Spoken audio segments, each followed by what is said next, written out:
Hello and welcome to this week's episode of the Thinking Boy Podcast. I'm your host Cesar Perez with Francisco Ortega, part owner of Prestige League LLC. And Alan Gonzalez, manager of Prestige League. Appreciate you guys coming out, man. No, thanks for having us. Thanks for having us. Yeah, man, bro. I mean, in the middle of the storm, we'll see if we can make it. Hopefully the lights don't go out and we just lose everything, bro. I hope not. But tell me a little bit about, or really tell me and the audience a little bit about you guys and how you guys got started and stuff. So we first started the idea of starting the league based off of a previous league that we were actually in that has a similar concept to what we're doing now. And that league is Volt League. Again, shout out to them. I know we did that previously, but, we'll shout them out again. So we gained a lot of that concept from them, and so we just kind of implemented our own ideas and beliefs, and we kind of formulated our own thing based off of that. And so a lot of the teams they have biblical names behind them. So for me, that was something important. Somebody might perceive the team on Zion like, oh, it's just a team, whatever, but it has a deeper meaning for me. Okay. How many teams do you guys have? It's a total of 6. But obviously, we want to kind of build that up. Hopefully, with next season, we want to at least have minimum 8 teams in the league. So, yeah, the first season we had 6, and then the second season we invited a outer team in. So hopefully, if we can keep them and expand the base that we have, probably like an 8 team league probably isn't out of the question right now for sure. How many players are on each team? I think minimum, we want to do 9, just so that way you have the 7 field players and 2 subs, just in case somebody gets injured. And then maximum 16. We don't want to overload people. Gotcha. Yeah, I think that's a good amount, right? Dang, I was gonna ask, how does it work, like getting referees and stuff? Because my homeboy just started reffing at I don't know if you guys ever been to Toros. It's like around. Mm-hmm. Yeah. He starts reffing there, I think every other weekend. Okay. Well, actually, right now we have one of our guys. He runs the whole ref portion of it. So I mean, we can get in contact with him if you want to get a connect for your guy. Honestly, we kind of have a rotation of refs going. The last couple of weeks, we had a little bit more ref movement, and it kind of went a little bit more smoother. Sometimes whenever it's you kind of know how the ref's kind of tendencies are. Some players, they get a little bit upset whenever they're not marking, calls or whatever. Hey, he's elbowing me too hard. You know what I'm saying? So my boy was telling me how he had missed a call and he knew that he missed a call, and the game the action just kept going immediately, and he was like, shit, I know that I missed that call, and then it went on for a couple maybe 30 seconds, and then the other coach pulled him aside and was like, bro, you messed up, you missed that call, and he's like, nah, yeah, I did. But missing action like that just seems so, it could be so critical, especially a big game or a final or something like that. Yeah. Absolutely. Refs either make or break a game. So, whether it was a bad call or, one team perceives it as a bad call, but it was actually a right call, it really is detrimental to the outcome of the game. We've seen that at a professional level, and we've also seen it at a recreational level with us. Bro, even with kids, he said he was refereeing a couple of kids games, and he's parents are going off, just freaking out on them. Yeah. He's sometimes the parents go harder than the actual coaches and stuff like that. Yeah. Well, yeah. I mean, the coaches in Little League, they kind of want to set the example for the kids, but the parents are like, no, this is the stress reliever right now. So let me get all this week of pent up energy out on this game right now. But sometimes we forget that the refs are humans. Your buddy, he's your friend. But if you had a team, and 5 weeks in, he still has bad calls for you, you're like, come on, bro, what the fuck? What's going on? But, yeah. But I mean, obviously, sometimes it's hey, you know what? Maybe we should give this ref a little bit of a week off or 2, and then maybe he comes back, he's a little bit more relaxed. So yeah. So Joshua Hernandez is actually the proctor for all the refs. So he's the one that kind of is responsible for allocating certain refs for certain weekends, and just whoever's available basically on that weekend. And like Alan said, we kind of rotate them out so that there's fresh faces for everyone to be able to see, because again, familiarity is the worst thing that you can have in a league, because everybody already kind of has a certain perception of that guy, and if that guy keeps showing up every single weekend, they're gonna be like, oh, this guy again. That's the kind of attitude that a lot of guys have. So it's always good to kind of switch them in and out and have different faces so that they're not just going up against that guy. That's interesting. I'm gonna go ahead and flip your mic real quick, brother. Got you. Should be good. And then move this one a little closer. Okay. That should be good. I was gonna ask you guys both, how did y'all get into soccer? Have you guys always been fans of it? Because I'm definitely like more of a casual. Okay. Like I watched like Chivas because of my dad and stuff from La Liga MX, and then recently, like 2-3 years ago, I got into Arsenal. Mm-hmm. So I've been watching like a lot of Arsenal and Premier League stuff, and my homeboy's into Liverpool. So every time he got me into like a fantasy league like last year and stuff like that. It was pretty fun keeping up with like the players and stuff like that. Okay. Bro, I had De Bruyne and he got injured immediately. I was so disappointed, dude. I haven't done a fantasy league of soccer. I've done fantasy football. I'm kind of interested in it, but yeah, man, soccer. I got interested in soccer. Like you said, Liga, like following Mexican soccer right as a young kid. But then like what like really attracted me was I think like 2006 they had the America Barcelona game here at Energy. So like when I went to that game and like America was beating Barcelona. So that was like pretty wild to me. I'm like, this team's from Spain, what the F, you That's know? pretty crazy, yeah. But then you had the whole crowd go crazy whenever Ronaldinho gets up to warm up, whatever. Everybody's like, blah, blah, blah. But then it's like, all right, he gets in, comeback ensues. They tied it 3-3, whatever it was. And then like final seconds is like free kick for Ronaldinho. But the ref calls the match. Like he doesn't let him take the free kick. Oh, he doesn't let him take it? No, it was like, what the heck, man? That's like such a blue ball thing to do at such a young age. I'm like, bro, let him take the free kick, man.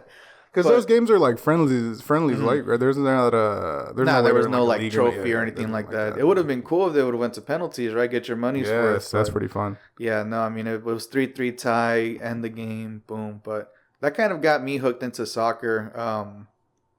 I like 6th grade, they had a outdoor recreation like before school started. So that was something like pretty big that we always did. Like, school started, I think like 8 intermediate. So if you got there like around 7:30, 7, right, you still had an hour to play before school started. So that was like pretty fun. Okay. So that kind of kept me hooked into soccer. Dynamo started, I think like they won 2 championships, whatever, right? So, I've been pretty hooked into soccer. And then in college, of course, not a professional player, not semi-pro, But what we did was we started playing indoor in the basketball court. So like we would pick out a day like, hey, let's meet over there. It started with like 3-on-3, 4-on-4. And then quickly it grew like, all right, once we get the full court, 6-on-6. And then, eventually 6-on-6 and another team of 6. And, so we grew a little culture throughout 2-3 years of having like probably 3-4 teams ready to just play. That's pretty fun, so bro. It was something that was pretty fun, yeah.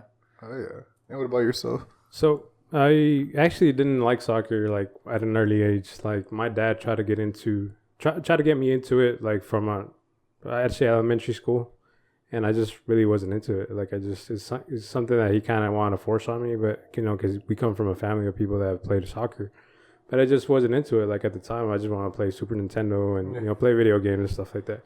It wasn't until middle school when I started getting exposed to good friends of mine that I'm still friends with now. Francisco actually is my buddy's friend. He's the one that got me to start playing again. And, we transitioned that all those years of playing in middle school to playing for Pasadena High School. So I played from 05 to 09. And that was great. I missed those years. Those years were really good.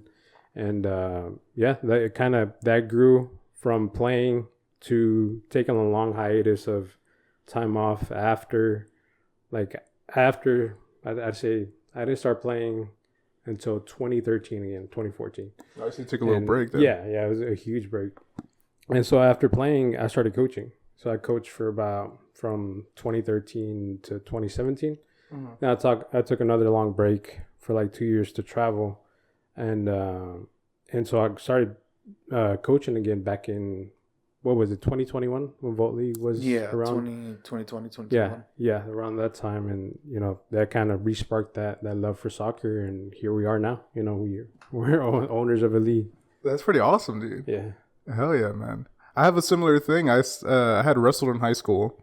So I did wrestling in high school, and then I remember after, like, my coach was like, "Yo, there's these scholarships and like other stuff like that, or there's like summer leagues if you want to like continue like to the end of it." And I was just kind of like, nah, I just feel like I'm done. You know what I mean? Like, especially after like 3 years of like solid like practice every day, like everything like that, being like a student athlete. I was like, nah, dude, I'm good. And I just took like a long break until like last year. I had joined a jiu-jitsu gym and we started grappling again, me and my homeboy Nikki. And I was like, man, this seems like, I've missed it so much. Dude. I didn't realize how much like a positive thing it was in my life. For sure. Nice little stress reliever hobby to do. For sure, dude. Yeah. And honestly, it helps me. The biggest thing is it helps me with my sleep. Okay, Yeah, it helps me with my sleep. I feel like if I don't like do it, that I'm like usually up. You're too wound up. Yeah, I don't know. Even like sometimes I'll smoke like a little bit and then like I'll go to sleep. But dude, even that, I'm just kind of like up on my phone watching videos, like going down like rabbit holes of things. Yeah. But when I find that like whenever I work out, it's totally like I'm like done because I go to work out, and then like chill for a little bit, and then I'm just like done. And like I'm laying in bed like, all right, I'm like tired. I don't feel like being on my phone. I just like put it away. Tired to get the phone up. Yeah. For sure, bro. And that makes me go to bed like even a little earlier, like 10:30, 10 o'clock. So I'm like, all right, I could like get my full 8 hours. I got to be up early for work. Yeah, that energy expenditure is it's important, especially like if you're like you said you're in your bed and you're just kind of tossing and turning. You're like, oh man, but if you're actually tired, like you're gonna go to bed. No Yeah, what. So, those were definitely the days walking from the gym to home, and it was like I'd get a cramp in the middle of like all the dormitories, and I'm like, bro, I still got like a block and a half to go. Oh my here. god, dude. I'm crying, but I'll make it. Dude, I wanted to ask you a little bit about indoor. Because that just seems like if you I see some of the falls in soccer. Yeah. And how people are like, oh, they're playing it up, this and that, they're flopping. But like, I can only imagine falling down in indoor on the floor. Bro. I'm not going to lie. Yeah, of course, recreational, we're not doing intramural, anything like that. So like, hey, no sliding. Let's try to be a little courteous. Hey, if somebody's on the ground, let's get them up, whatever. Right. So sometimes I would be a little anal, like, yo, like.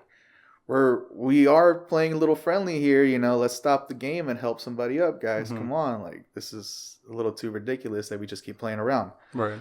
But, I mean, and in the heat of the game, you're like, come on, get up, whatever, But, a nut shot here, a nut shot there, a guy's got to stay down, you know what I'm saying? But.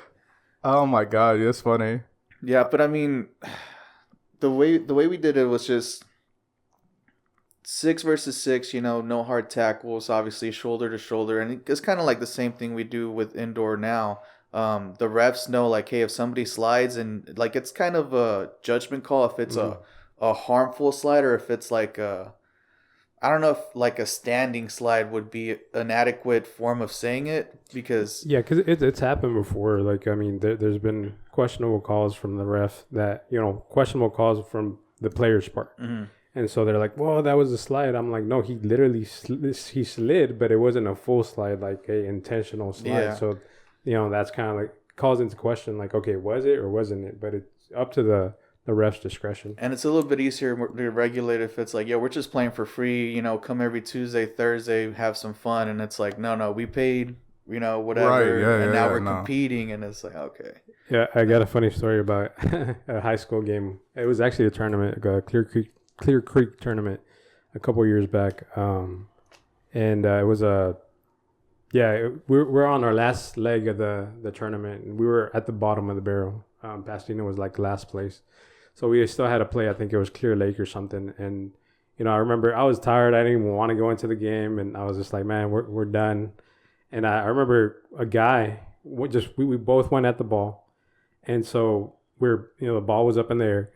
And he just went and kicked me in the nuts. And I was like, I immediately, like, so as I was jumping in the air, like literally, like I just fell like in air, like sideways. And I was done, man. And I don't think I'd ever been in that much pain. And so, man. All these nut shots, what's going on? All I remember seeing was like just purple. And like they had to carry me out. Jesus Christ. Oh my God. So. We ended up losing last place, and then I got kicked in the nuts too. That game. Oh my God, dude! So that's scary, bro. I saw some dude get knocked out one time in a wrestling match, and I felt so bad, dude. I convinced my homeboy Jesus to join me, and I was like, bro, it's fun. It's like UFC, like pull up, and he did it. and we had like a good like 3 weeks of him training. And they're like, "Yo, there's like a not a tournament. It's like a duel, which is like two schools going against each other." Yeah. But it was on a random Saturday, so we didn't have to do it. But they were like, "If you want to, yo, pull up so we could like weigh you in." And he did, bro. And he's like, he was super light. He was like 120. And we're just waiting there, and we're like, all right, the big boy's gonna go first. So it was like these two big like, bro, I'm talking about like 250, 270, like huge.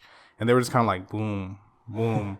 And then out of nowhere, homeboy turns and flips him, and the other dude just goes boom, right on the ground. And he was out, bro. Yeah. He was asleep. And it took like, they had to like get the mats out the way. They had to like get him out of there, bro. And the whole time I'm looking at Jesus, and he's like, what the fuck? Like, why did I join this? He was freaking out, bro. I was like, damn. And that was like one of my early tournaments too. So I was like, this is kind of crazy, dog. Like, homeboy just out. Like, and meanwhile they're playing like Drake or like Big Sean in the back. I'm like, bro, this kind of messed up. Like, he's just There's like no out smelling right salts right now to wake him up. It's just like, just roll him out the way. Come on. At first I thought he like broke something, because some of the injuries in grappling are brutal, bro. But he like just got out. I've never seen that before, bro. Not in boxing, not in anything. I was like, damn. It's like hip tosses and all that, right? Like side, you know. Damn. So yeah. Like it kind of, I can recall. I think it was a UFC fight where I think it was De Silva where they kicked somebody or something, and his leg just kind of just went his leg out broke. or something. I was like, oh man, like I still remember that. Yeah, that's brutal, dude. You know, painful. That's brutal, bro. Any leg breaks, you know, it's funny, bro. I find that like as I get older, that's like bothers me more. Whereas before, as a kid, whenever I was watching like any sports and stuff like that, it didn't really bother me that much. Or even in like movies, like gory stuff, I'm like, oh, it's like whatever, it's fake. But now, like even in movies, bro, when someone gets their like bones broken, I'm just kind of like, do you like feel it like sensory wise? You're like, damn, like ooh, that hurt. Kinda, dude. Yeah, I was watching like an old Batman movie, and I remember he was like fucking talking to this dude, and he's like, "What's his name?" or like, "Give me some info." And homeboy was like, "Nah, I'm not telling you shit." So like he dropped him like off like a second story, and homeboy's legs is like this broke. I remember being like, "Oh my god!" Like I couldn't imagine like your career, you're done, bro. Like, you can't do anything. Career ending. Yeah.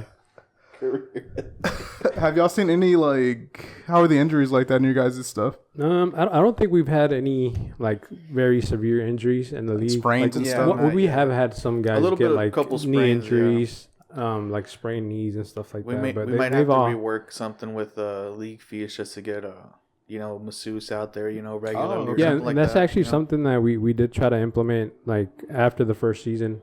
Or I think even it was in the first season. Like Route to Recovery wanted to go out there, and we were gonna add the total price of her coming out here onto the total of the registration. Yeah. But a lot of the guys weren't interested. But they also knew like, okay, so we're not gonna do this, but just know that everyone's playing at their own risk. Yeah. Things can happen. I mean, we just gotta like value position or whatever. But it's something we gotta work on. But yeah.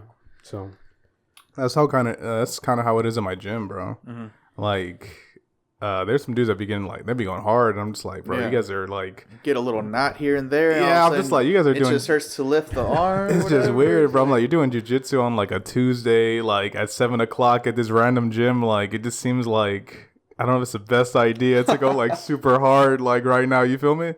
Especially like during like fundamentals or something like that, which is like a like almost basics. They're kind of showing you like the ropes of like, oh, this is a different move, and then like this is a takedown, and then this is how you get to the move, and then this is how you reverse it, and then we'll do those over and over again, and then at the end we'll put them all together. But like dudes, I remember I had this one guy who was just like, all right, man, I'm gonna start giving you a little bit of resistance. I'm like, you don't got to do that. I was like, you don't have to do that. I'm like, I'm still kind of learning the move. And he did it a couple times. I'm like, all right. And then like the second time he did it, I totally just like fucking flipped him around hard because I knew what I was doing.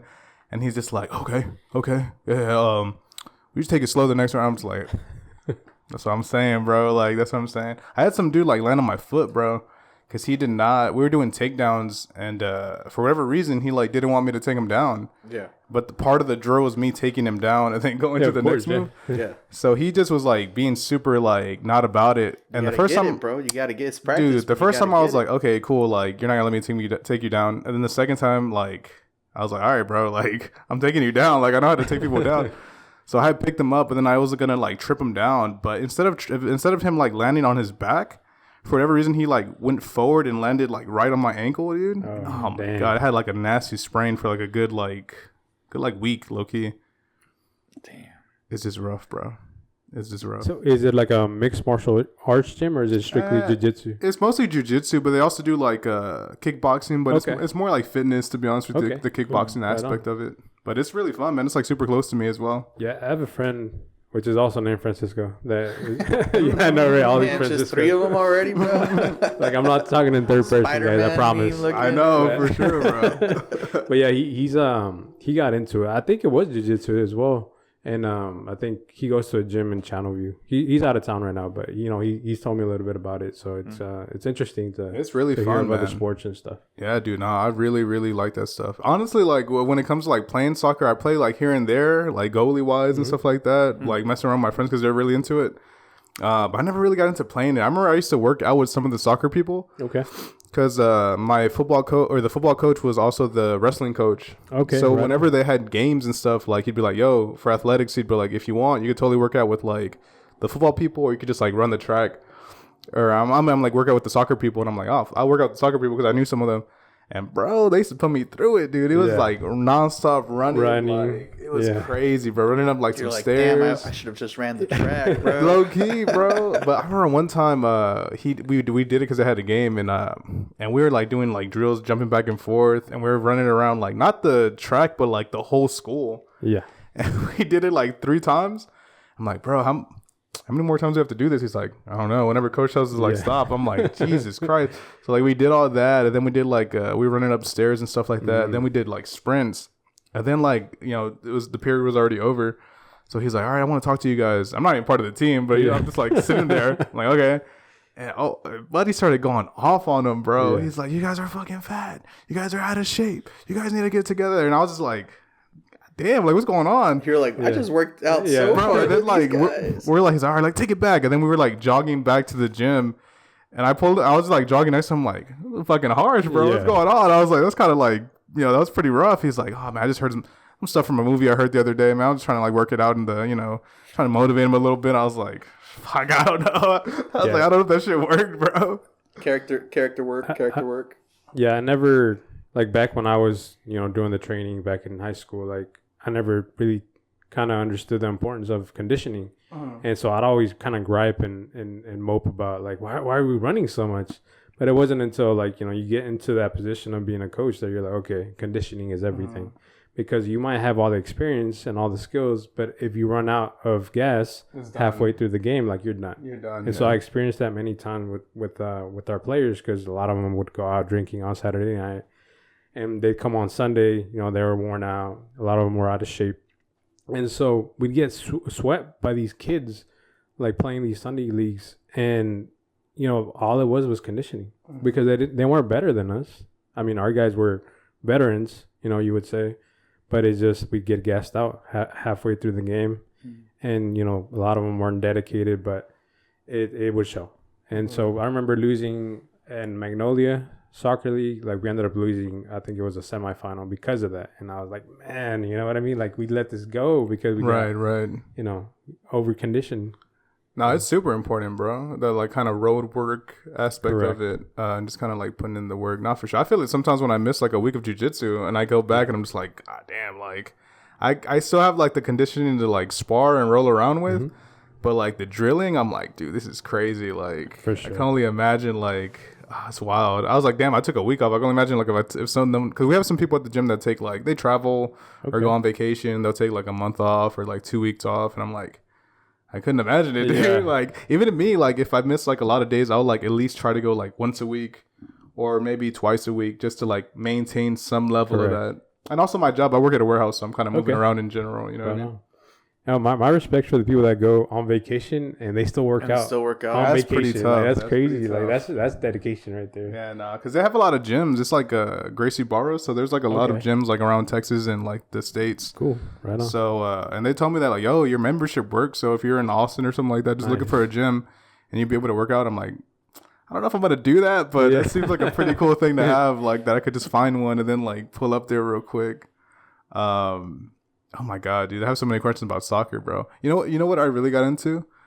Especially in high school, because, like I said, I didn't really play.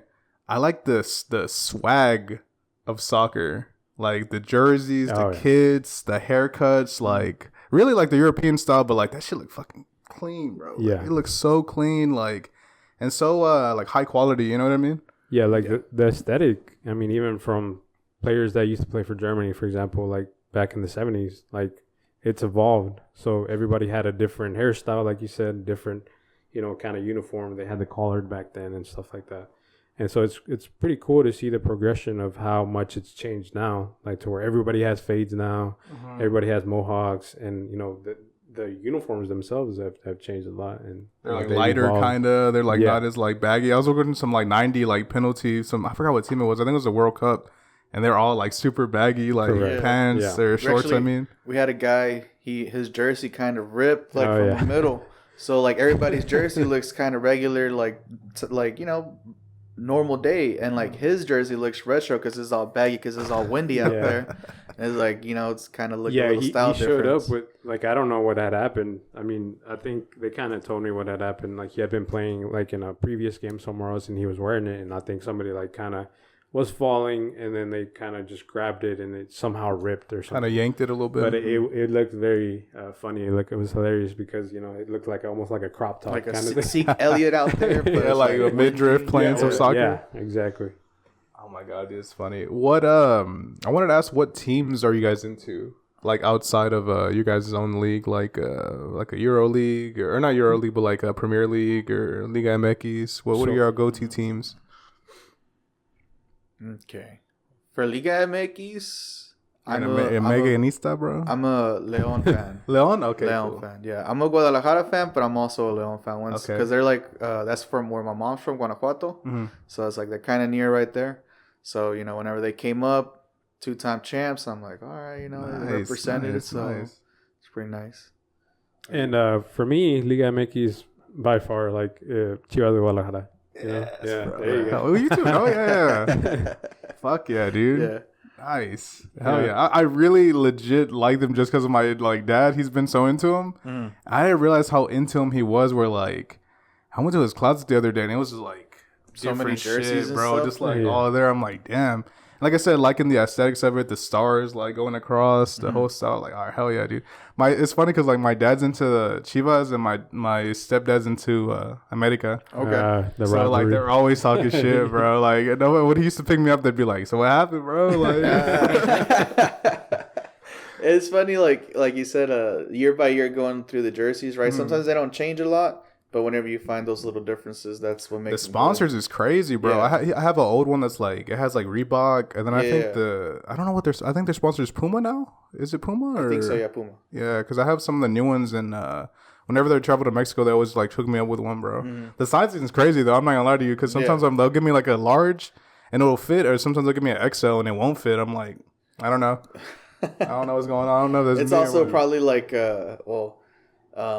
if it's like an official jersey or if it's like a Tianguis jersey where it's like, because like like we go to San Antonio or something, it's like, ooh, a little Mexico jersey here from the stand. Let me go ahead and cop it, and then it's like, ooh, it's a little too tight.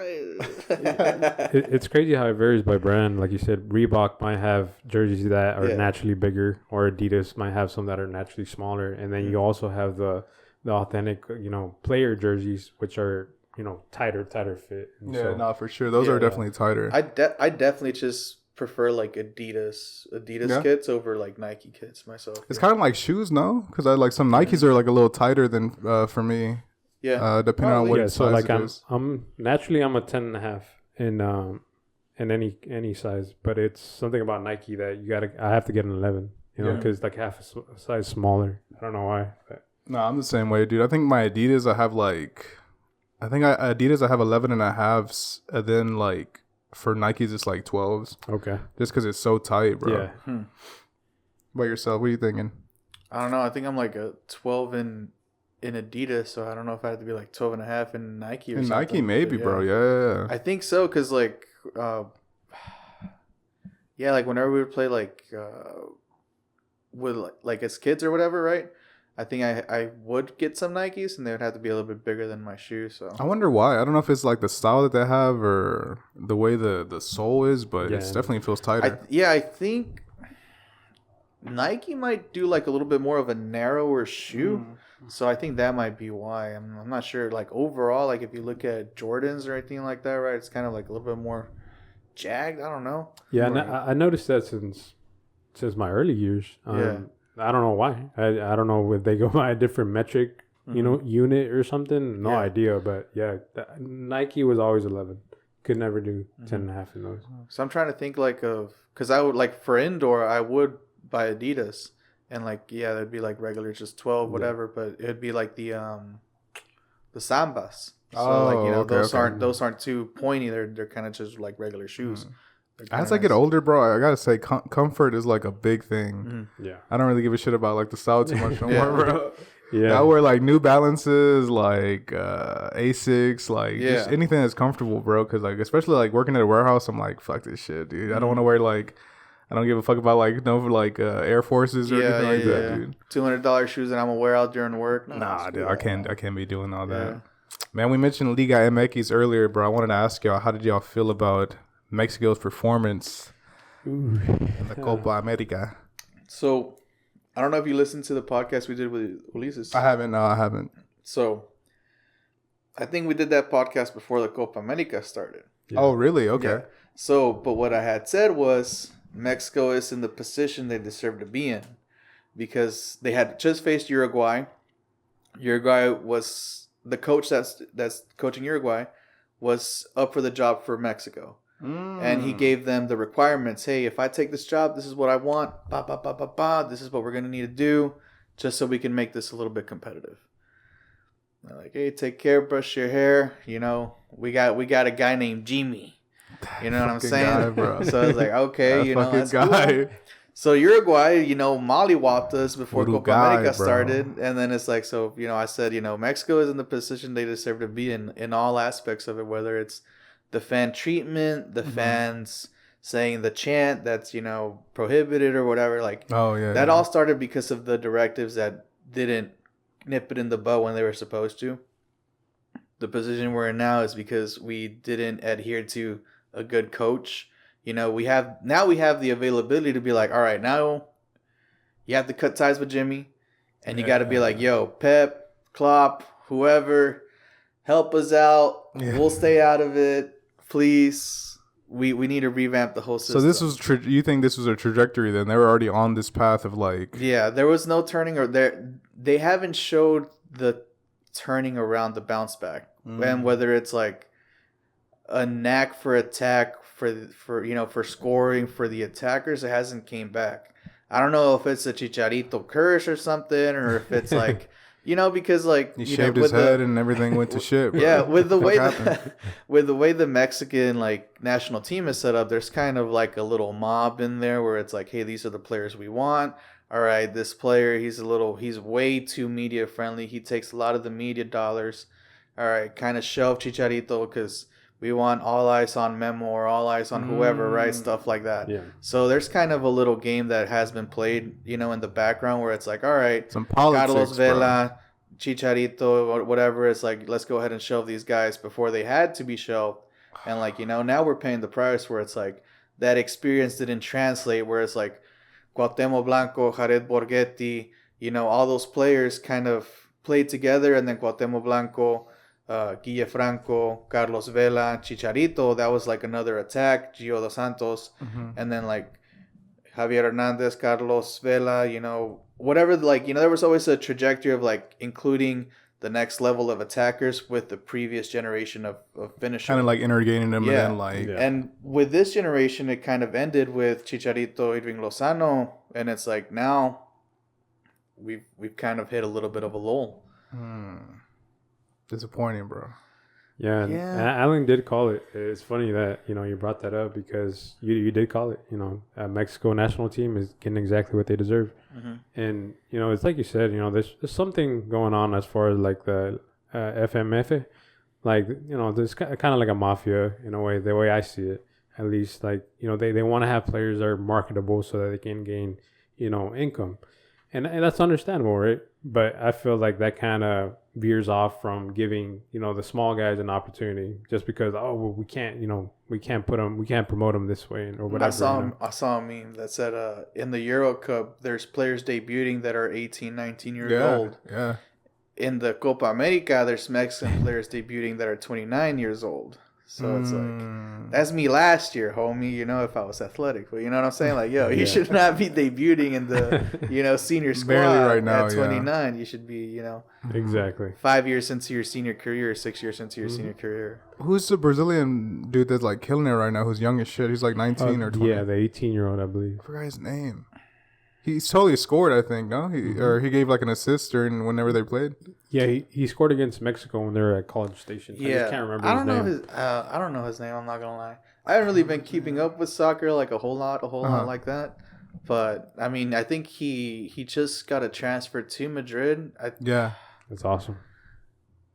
It might be like Eric something. I don't something know. like that. Oh yeah. I think it was something like Eric something. Is it Vinny, bro? No, Vinny. Well, I think Vinny was injured or something like that, which was crazy because he was in the stands during last night's game whenever they got eliminated by Uruguay. Oof. So it's pretty wild. Yeah, man. I mean, the Copa America, wild eliminations. USA got eliminated. Mexico got eliminated, and I'm just like, bro, the U.S. guys asked for Greg Berhalter, and ever since he came back, they've been a little bad. Yeah. They haven't delivered the results. They have been a little stale. I don't know what happened where it's like they kind of lost the spark of attack. I don't know. Like that game against Netherlands in the World Cup was a measuring game where it's like, yo, Netherlands is a world-class team, right? That's going to be where the rubber meets the road, whether you're good enough to actually stay in the top 10 of the world, right? Right, like you said, a measuring stick of like where you at. You lost, but it's like, yo, you got to bounce back. Obviously, like now the U.S. men's national team, like probably like the top 15 players out there, like are playing in Europe. Yes. So it's like it reversed where it was in 2015, where Mexico had 15, 16 players playing in Europe, and you know the U.S. men's team probably only had 2, 3. Like now it's backwards where it's like. Yeah, I don't know who Mexico has at all. I had like 2 dudes from Mexico on my fantasy league for Premier. Yeah. And Homeboy didn't even play that much, bro. Yeah, Alvarez. Yeah, Had Alvarez. he didn't even play that much. I was like, damn. I think it was him. I can't remember, but he was on the team. Do you have Jimenez? It was maybe Jimenez. But I know one of them I would put in, and he wouldn't get like they would never play his ass, and I'm like, all right, I'm gonna fucking take him out now, bro, because I'm not the Jimenez situation is he suffered an injury, and the head injury like that, he just hasn't bounced back the way he should have, or the way he could have had, or like at the level where he was playing pre-injury. It's just hard to get there.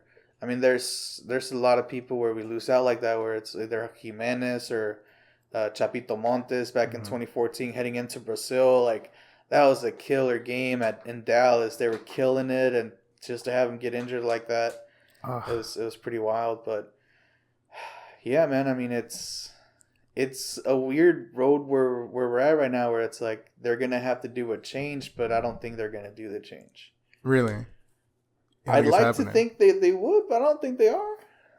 When's the World Cup? When's that happening? It's in 2 years. It's in 2026. It's not enough time. I'll go ahead and, it's enough time because you got so. enough friendlies, and you got enough friendlies that you can schedule out and be like, Pep, do your shit, bro. If you get someone like that, for sure, yeah. That'd be fucking cool. Yeah, because experience has a lot to do with it as well. And like like you're saying, like with the U.S. national team, like I don't know what's going on. Like they've plateaued because for a long time they were doing really good. They were doing good. They were beating Mexico. No, for like semi regularly. I was like, I don't think we've been able to beat them in like I don't know how many games, like too many. Mexico, you know. That is true. That is true, bro. Low key, that is true. Like it's not just that is. But, oh man, yeah. I don't know. I would always tell my people because especially at like work. I fucking what game was it? I put on like a Portugal game for the Euros, and I was just watching it. And my friend was like, "Man, so what's up with like the USA team? Like, how are they doing?" And I'm like, or how are they in general? I'm like, I was like, they're straight. I was like, it's just most of their fucking players don't play here. I was like, if you're really good, you're gonna probably most likely play in Europe, bro. There's where like the highest level the shit's going competition on. Is It's just unfortunate the way the turn of events happen. Where I mean, it happens, right? Like. You can't always be on. Yeah, between like 2002 and 2010, like kind of U.S. dominated the rivalry, and then that new generation of Mexican player came out 2010 to 2020. Kind of that's another generation, but this new generation of U.S. men's took over 2018 to to now. Right. So it's like it's kind of been a good while. It'll bounce back, I hope. I hope so. I hope so too, man. Because I mean, I'll go ahead and say, like, I don't think that the Mexican national team has what it takes What to do you even reckon make it past like the octavos. Like, I don't know. No, I don't know. Oh shit! It's just that bad. Like, I mean, they just don't have the firepower for it. I mean, I don't think this is my own personal opinion. It's wild though, because like I've seen them play bad, like in 2014 heading into Brazil, like that World Cup, like that elimination process, like in college was terrible, because it's like you got the whole soccer team, you know, they all cheer for the U.S. men's team, but I'm wearing my Mexico jersey, you know, and they're like, bro, what's going on? They're not, you guys aren't gonna make the World Cup. And I'm like, bro, like, yeah, they're playing like shit. It's crazy. And then you put in Miguel Herrera, the same players. You put just a new coach, and he's bing, bang, boom, boom, boom, pass it like this, you know, breakaways, and then you turn the team They really around. are key on the whole shit. The coaches are like, coach is really key. It's an explanation. It's the way you motivate for sure. Yeah. I mean, like you said, the coach was like, you know, belittling some of the players, but it's like, you know, if you know your guys, that's gonna motivate them. Yeah. Man, fuck you, motherfucker. you gotta know. You gotta know your players and know like, okay, I have to be like a little harder on him, and then like more calm and be like, oh, you fucking up, do this and. Yeah, but whenever I see Jimmy, I just don't see that leader. That I mean, it's not. It could be the TikToks or whatever, right? It makes him a little soft, but it's like I just don't see that leader that the Mexican team needs. So, like, as far as penalties, I think there was some controversial thing going on where he had told somebody to go ahead and kick the penalty, but you know they ignored him and they went ahead and did whatever they did, and that's when they missed. So if they don't respect the coach, you know, like that. You know, what's he even there for? Mm-hmm. You know, we've seen it before on, you know, coaches like La Volpe. Yeah, La Volpe was a perfect example of, hey, he didn't bring Cuauhtemoc to the World Cup. And that was horrible. You know what I mean? Like, it was horrible. Like, it just, you know. And then also you fast forward to Tata. I mean, there was something going on with the Tata Martino. Was that the Argentinian guy? Yeah. Jesus. Where there was a disconnect between the players and the coach, and you know it was evident. It was self-evident. We would all see it, and you know I think a lot of players commented after you know he was gone. They're like, yeah, you know there wasn't a lot of chemistry amongst us, and nobody respected him. So that mutual respect is gonna go a long ways, because if you respect them, they're gonna respect you, and everything's just gonna kind of flow naturally instead of like, oh, we don't like this guy, so we're not going to play our best games. And that's also unfair, because you have fans that are coming out here to pay top dollar to watch you perform. Because there's you know problems within the unit, you know, as far as it's not going to work. It's never going to work. Yeah, I mean, now that you mention it, right, like the last three processes have been pretty bad. Oh, all right, let's see. So like the last 5-6 processes have been pretty bad. You go back all the way, like you said, La Volpe, right? That's 06. But after that, it was kind of like they wanted to revolutionize it. They went Hugo Sanchez, that was a failure. Erickson, that was a failure.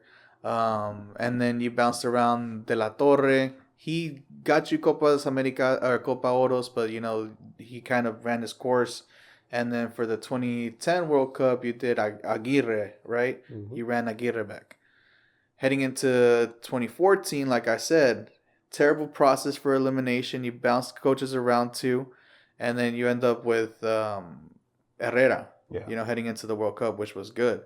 But then that gif of him being like going Super Saiyan, like, bro. Fucking funny, dude. But then, like, you know, again, wins the Copa Oro, baller. But then, you know, he's feisty. He's so feisty. He's a little feisty. He actually like confronts a reporter who was talking shit about him, and he strikes him at the airport. So now you ask him, Oh, damn. So you ask him, and it's like, all right, now you're in flux again with your coaching position, where it's like heading into 2014, 2018, you get who was the guy who was doing the rotations? I can't remember, dude. Whoever the heck it was, but he like they gave him 3-4 years, but the big criticism was like, yo, he's not playing these players, right? He's always just rotating a squad. He's rotating a squad, and it's like we can't enjoy the game if we're just getting new players each time or whatever.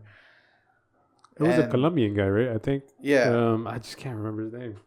Nobody liked him either, but I mean, he did. Was it okay. Osorio? Osorio. There you What go, the fuck yeah. is it though? You think it's like foreigners not getting respect in Mexico, or what's going on? I think it's bro? a media thing, and it might be like the players not wanting to buy in. Like if there's not that player buy-in and there's not that media respect overall, I think it might be a double thing, because whenever it was De La Torre or Herrera or anything like that, there's full media support all the time. Yeah, for sure. So I mean, it could just be something like that.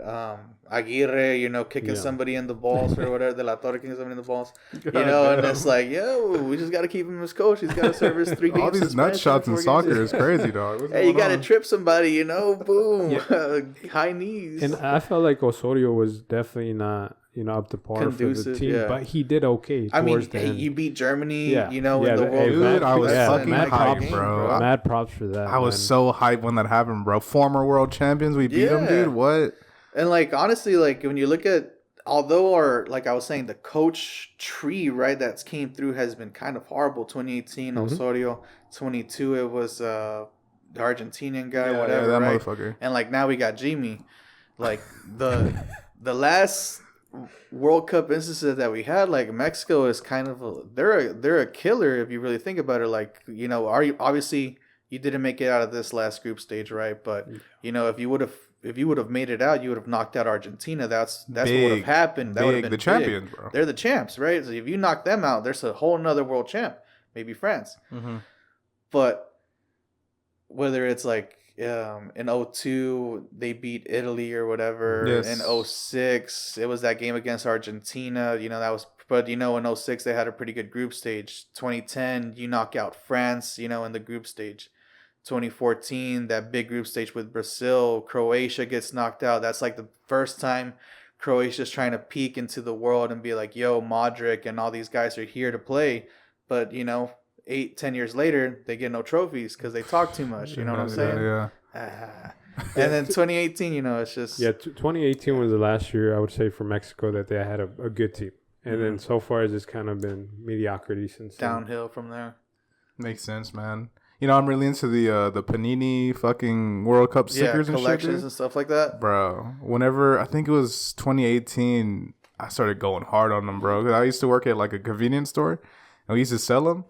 And bro, the fucking 50 packs, I used to like go hard on them, just trying to fill up the whole book, bro.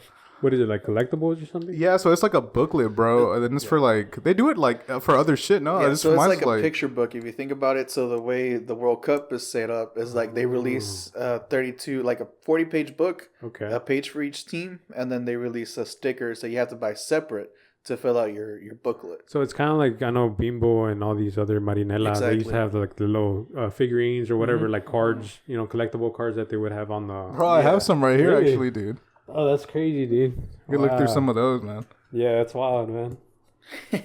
I have I don't know where the fuck the book's at, to be honest with you, Yeah, but it's pretty tight, man. for the They 2018 can start- one and the do they still 2022 do one. this or no? Yeah, they did it for 22. Oh wow. Yeah. I didn't even know. I really just know it for the World Cup, but I assume they do other shit. No, Yeah, I think they Panini. do baseball or stuff like that. They got to do other stuff. Oh shit! Oh man. It's not. I mean, it might be lucrative to do it worldwide every 4 years, right? But Bro, it's fucked up because like I usually get duplicates.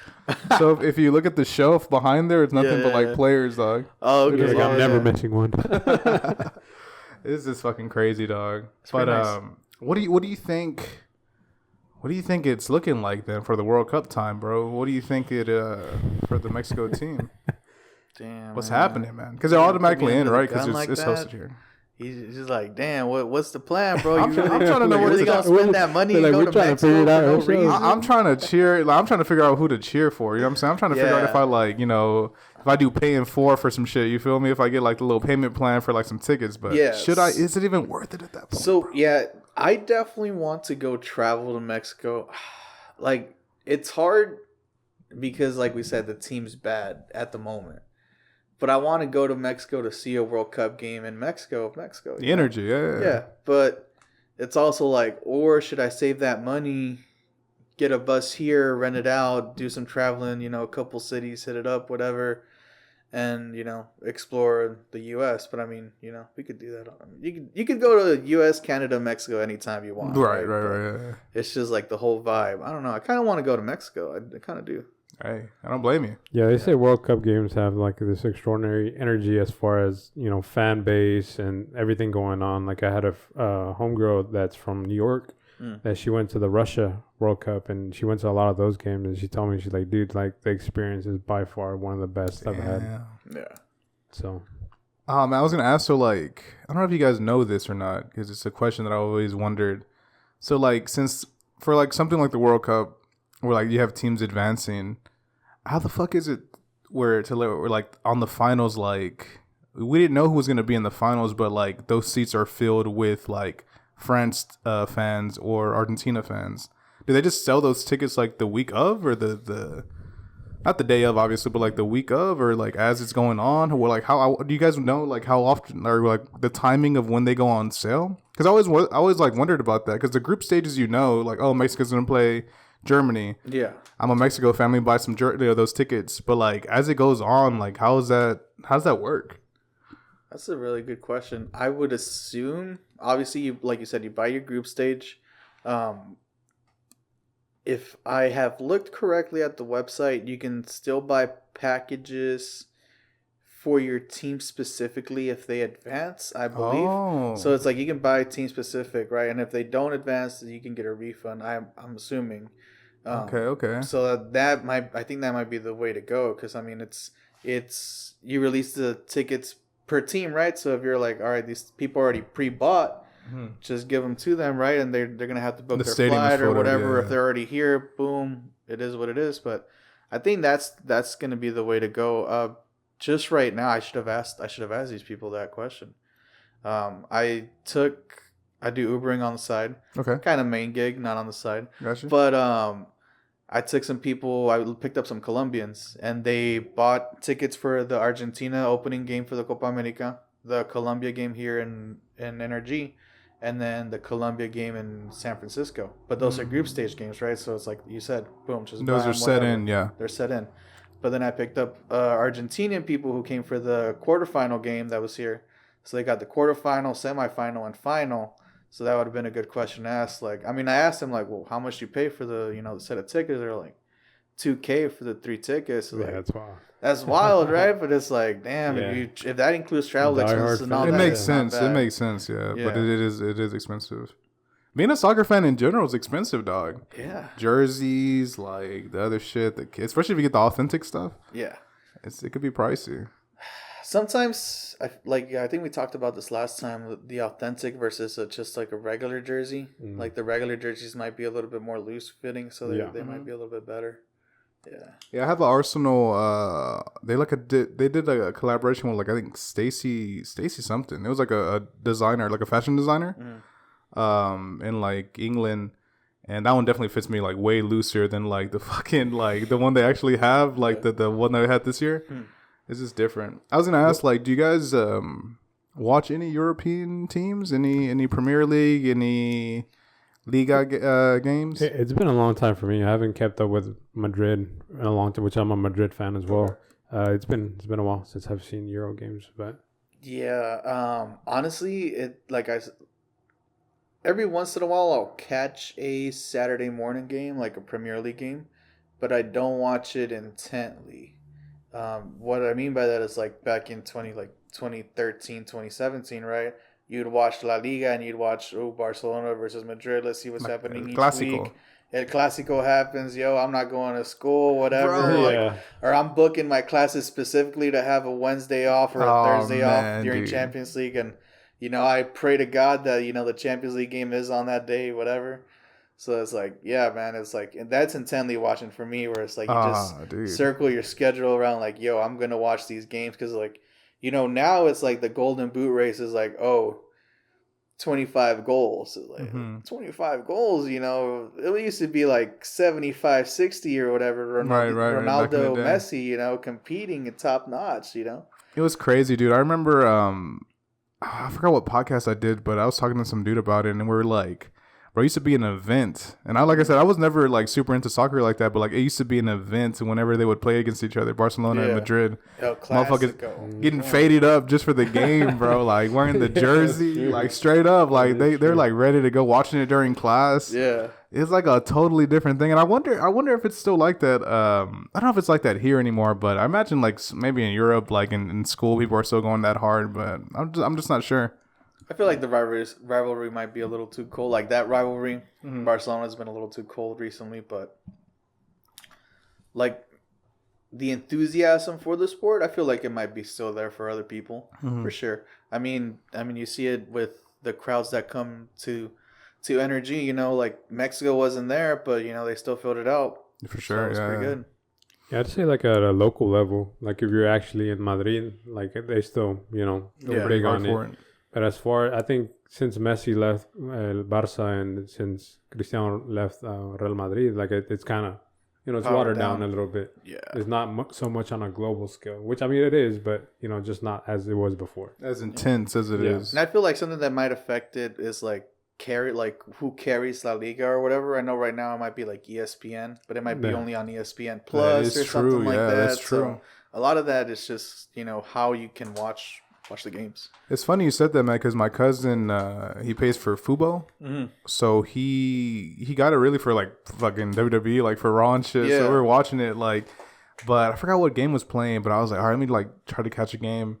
And it totally wasn't on Fubo. It was like on a different like streaming like service, and I was like, "What?" I thought Fubo had like all this shit, bro.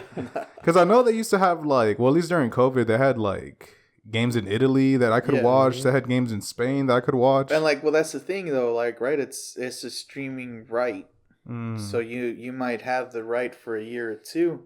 When it conveniences you to watch it in year 3 or year 4, it might not have the rights anymore for something like a live television game, right? Because like Paramount Plus or whatever has some rights, or you know, they got a bunch of streaming services. There's a lot of technicalities as far as, you know, streaming and stuff like that. I know back then it used to be on Gol TV, like if you had cable. And that's what I meant. Like, you know, you would watch Gold TV, and then like that changed to Being TV or whatever, or Being Sports, and then like after a while, it's like, well, they're still fighting to get the rights to whatever your cable provider is. So it's like, damn, now I got to switch cable providers if I actually want to watch the Liga. So it's too much, man. I would wonder, because like my dad, this motherfucker would switch from like Dish Latino to like DirecTV to like Comcast. Yeah. I'd be so fucking annoyed every time I'd visit him. I'm like, dude, every time I come, you have the channels. I was like, dude, you have a different fucking remote, bro. Every time I come over, like, and he gives me the little guide, and I'm like, I'm used to Nickelodeon being on 43. Now it's on like 445 or some shit, some weird shit like that. I'm like, come on, bro. This is tough. It's funny that you mentioned, like, we never had cable or satellite or anything, so I had to go over to my buddy's house to go watch those games. Okay. And so, consider yourselves fortunate. I mean, for La Liga, or for the Clásicos, right? 2013, 2016. It was more like maybe 2 years, because after that I moved off campus, right? Okay. But like for the first year and a half that I was on campus, it was like, yo, let's meet up in this hall. We actually found they have TVs that are hooked up to the cable, and we can actually get the game. Like, let's meet over there. Treat hall. Let's meet. Boom. At 11, game starts. It's pretty nice. That sounds awesome, dude. Yeah. I used to do something similar with like UFC, bro. Yeah. I was going hard from like 2012 to like 2018, I'd say. I think 2019 was like the last time I did it, but like there's a wing spot like around here, and we would go. I think it used to be called Wings and More, but now it's called like Brie Wings or some shit. Okay. Yeah. We used to go like literally, bro, no bullshit, every pay-per-view. Yeah. To the point where like they knew us. The lady would give me the poster after. Like, cool as fuck. Damn. It was super chill. They knew what I ordered, bro. Like we're like regulars for sure. Yeah. But I don't know, man. Like, part of it is like me just growing up and like not having the time to like go like as hard, and also me moving out and getting my own place and stuff like that. I could just have like watch it here, and like I have people come over and we watch it just at my spot. But the other thing is like, man, I totally learned like some of the insides and outsides of the business, like fighter pay, fighters' rights, their usage rights, like how the company is low key like fucking them over and stuff like that. And the whole situation with like the Dana White, who's the president, like he totally smacked his wife up like early last year, I think. Hey, we're fine. He I saw a podcast. dude, he smacked his wife up, and then he's like totally promoting like a like power slap league. Box, yeah. Wow. And it was just a fucking mess where I was just like, damn, I don't know if I like really want to be like a super fucking fan of this shit, bro. Because like I was a diehard fan, bro. Like I had like my fucking wallpaper was it. Like I was super going like really, really hard for him. And I don't know if it's like I said, just me getting older and like learning more of the shit. And it kind of takes me out of it. Did you guys ever have that with like soccer where you guys got like aged out of it a bit? Well, I guess like how I'm saying with all the stuff for the Mexican Federation, right? Like all the political stuff, that would be that. I wanted to bring like this concept up last time we were with Ulises. Like, do you think like as we grow up, obviously information is so available to us that we get like too invested in everything that we love this stuff, right? Yeah. But like if you love it, you're gonna invest into it. But when you invest into it, you find those little bad things that are in for it, right? How the sausage is made, how the meat is made. You know how Conor McGregor might make millions and millions of dollars, but everybody else behind him is making 50,000. And the crazy thing is, the most underpaid fighter is probably Conor, bro. He should be making way more than he should. You feel me? But obviously it's just like when you go down, it's like, damn, if he's getting underpaid, then Joe Blow, who's fucking signing on for like his first fight, is like severely underpaid. You feel me? Only getting paid $20K just to to show up or whatever. It's right? crazy, dog. You're only fighting once a year or whatever, two times a year, maybe 3 if you're really active like that. Not in accounts like coaches' fees, sponsor, all the shit. It's crazy, dog. I think it might just be a thing where we have way too much information available. Too much knowledge of the thing. Yeah, because like you said with UFC, it's like we would go to Buffalo Wild Wings and like John Bones Jones versus Gustafsson. Oh man, the first one was hype as fuck, bro. And like just leading up the rest of the pay-per-views, that followed. But it's like once you're like, let me just watch it here, whatever, or let me stream East or whatever. Yeah. I think post-COVID had a lot to do with it as well. Ooh, that's interesting. That's really interesting. Yeah, because everyone, like you said, was kind of used to going watching whatever sport they were interested in before. And I think after COVID, everybody was just kind of, comfortable viewing it, from the comfort of their home. So there was kind of like a change in dynamic as far as that. I know it happened with me. Obviously, I kind of grew out of it as well, in a sense, and now I have a 3-year-old, so my time is kind of goes towards that. So it's I think it's a little bit of both things. Like you kind of grow up and you don't have as much time for it, but it also I noticed that there was a huge shift when COVID happened. Yeah. I was gonna say, man, you brought up something really interesting with COVID. And since this podcast kind of started like 2 years after COVID, 2022, I always ask my guests like, how was the pandemic for you guys? I don't know if you want to go first or he could go first, but just ask people, how did you guys deal with it? Was it tough with like work or with like isolation? How did you guys deal with the pandemic in the midst of it, at the height of it, when everything was like shutting down?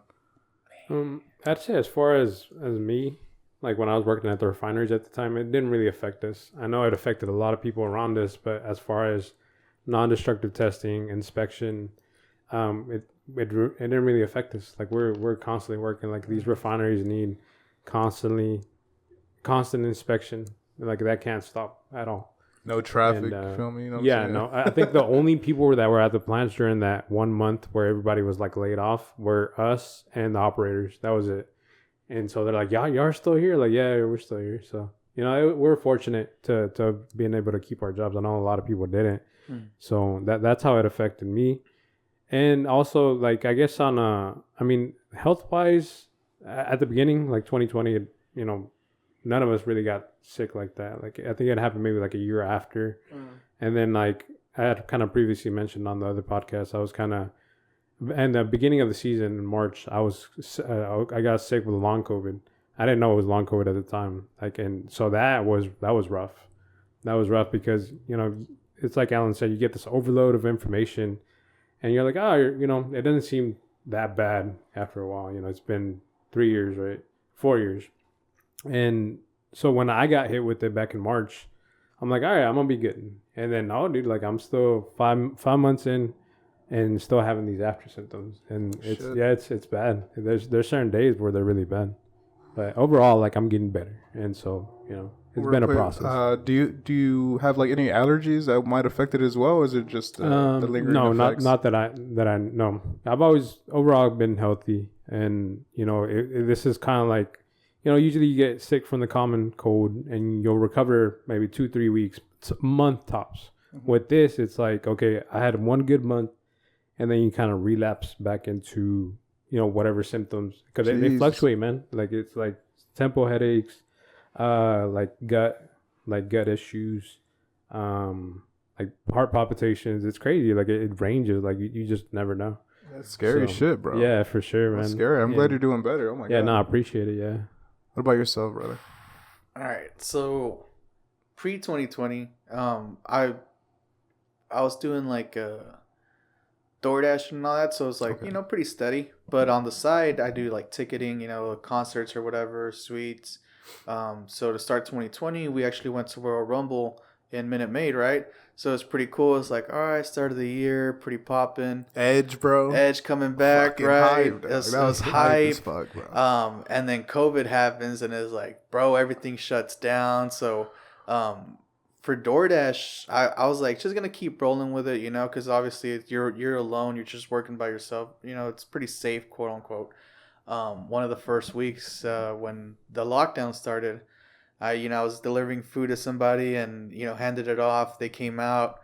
I'm like, man, why'd you got to come out? But then when they came out, they sneezed and they sneezed on my face, and I was like, bro, like, why'd you have? He's like, I don't got COVID, but I'm like, bro, it ain't the fact that you don't got COVID. It's more like a fucking. It's more of like common courtesy. What's wrong with you? Yeah, yeah. But I was like, honestly, I was like, all right, I'm gonna lock it down for a week or two. Let me see. See if it's the final countdown situation here. What's going on, bro? And probably stayed at home probably like 2 months or whatever. Gamed with the boys. Boom. And like 3 months in, I'm like, man, bro, I could have been, making all this money working. But 2020, 2021 was, kind of. You have to balance it out, right? Because you don't want to burn yourself out either. But then 22, I started working T-Mobile. So I kind of slowed down because I was putting a lot of mileage on my truck. So I was like, let me just slow down a little bit, chill out. But right now I'm kind of back on the road. Whenever the pandemic opened back up, we did a UFC in Toyota Center. I got like two lounge sections. It was like 12 seats. Damn, was it Oliveira and Chandler? Oliveira and Chandler. Yeah, dude, I was with you, bro. I was there. I wasn't with you. Oh, but I was like, I don't remember you. I don't remember you. I was in the suite. I was fucking with you, but now me and my homeboy Fernando won tickets. Yeah. We met fucking DC, bro. Oh, really? And we signed something, and it's funny because at the time he was going through, he didn't have like a working phone number. Yeah. So he put his girlfriend's number on there, and they totally called her, and she's like, Las Vegas, and she answered, and they're like, yo, you guys want 2 free tickets to fucking UFC? Dude, that's so crazy. The hypest shit was we won them, right? Yeah. He's like, yo, let's go. I'm like, bet. So we went, and we were sitting next to these I don't know what the fuck their name was. They were like these two white people, and they apparently like were like managers or like district managers of like Hooters or one of the Hooters in the area. So they're like, yo, we know some of the guys down there. If you want, hang out with us after the fights, and we'll bring you guys inside the octagon. Dang. I was like, you fucking lying. I was like, cool. For real? They're like, yeah, for sure. Just stick next to us, and like, you guys don't need wristbands. We'll like talk to the guy, and he'll let you in. And lo and behold, I have video of me like walking the octagon after the fight, fucking gassed up, bro. It's hype. Damn, bro. That's some free tickets. Yeah. I legit wasted no money on it. Motherfuckers be like, yeah, can we get this? I'm like, bro, I'm just getting you in, baby. I ain't got 4Xs like that, man. Oh my god, it was crazy. I saw fucking Rogan in front of me. Yeah, nice. It was weird, man. And like, so the lounge tickets are above the first bowl, right? But they're kind of separated. I mean, you can still get the whole feel of the crowd, whatever. Mm-hmm. Like the screens, they kind of helped with looking at the action, just the eye level of the whole thing. The lights were a little bit in the eye light side. So that was kind of bad. But, I mean, for coming back out of COVID, it was an amazing night out. Excellent action. I mean, the comeback for Oliveira was crazy. It was Dude, nice. He used to train here. Yeah. He totally used to train here. I remember going to my dad's house and watching, like, I think it was Fuel TV or or FS1. And he'd fight and be like, fighting out of Houston, Texas, or train or something out of Houston, Texas. I'm like, Houston, Texas, the fuck is this Brazilian dude? Like, and I think he either trained at like, I forgot the fucking gym, bro, but it was like another kind of Gracie Barra kind of thing that he at least like had his main camp there. And I was like, dude, what a trip that he ends up winning like here. And even though he like used to train here, that's crazy. Yeah. Yeah, but I mean, right now I have to kind of get back into the whole flow of finding when events are coming in and like, you know, getting the bands to purchase something and actually start dealing people out tickets. So Right. yeah, we'll see. We'll pick it up soon. Interesting. You mentioned UFC a little bit. Are there any other sports that you guys like check out on the side in your spare time? Any basketball? Do like disc golfing. Okay. I mean, I've been to a couple of baseball games. Like, I can't say like I'm an avid baseball fan or like a football fan, but I do go to the games sometimes, and you know, I enjoy being there. You know, just kind of like in the atmosphere. I heard they sped up baseball now. They added like a fucking pitch clock or some shit like that, which is so fucking mad. It's pretty nice. It keeps the action going. Like a 3 hour and a half game now. It's probably like 2 hours and a half, which is not bad. But the team right now, they're doing a little bit better. I think they're like maybe 2 games behind first place. So, you know, we're hanging in there. Nice. The season's so long, though, yeah? Yeah. I mean, they had such a slow start. It was kind of, people were panicking. I mean, I was panicking. I'm not going to lie. My homeboys, they're super into it. So anytime they lose, I'm just like, what the fuck, bro? Like every time I see them at work, I'm like, don't worry about it. But nah, some of my friend Mo, shout out to Mo, he's just like, it's over, bro. The season's done. It's done. Yeah, I mean, like, we talked about coaching, right? I mean, I don't know if we don't even know who the new coach is, bro. Yeah, we were all complaining about Dusty Baker and, you know, his quote unquote lack of coaching, what appeared to be a lack of coaching, and like the way this new coach is going. You know, I don't even know his name, bro. It's like Joe Espada or something like that. And I mean, the whole city kind of doesn't like him. He's turning the team around, or I don't know what's turning the team around, but I don't follow baseball like that to blame him or not to blame him for what's happening. You know, so interesting, bro. You fucking talked about WWE earlier, Edge, bro. Yeah. I got a little hype, man. I'm not gonna lie to you. That's such a weird day, bro, because it's when like Kobe died. Yeah, so it was like we actually went out drinking, and like we were just gonna go out to brunch pre-Royal Rumble because we're gonna be downtown, and then the news broke, and we're like, "Fuck, bro! Hey, let's 24 drinks for Kobe, bro. Let's do it. There's 6 of us, and we all get whatever the drinks equal out to. Let's do it." And then you're up in the suite, and it's like, damn, bro, this is crazy. And like, so the Royal Rumble, I don't know. Did you go to the Rumble? No, I didn't go there. No, I watched it here, yeah. Okay.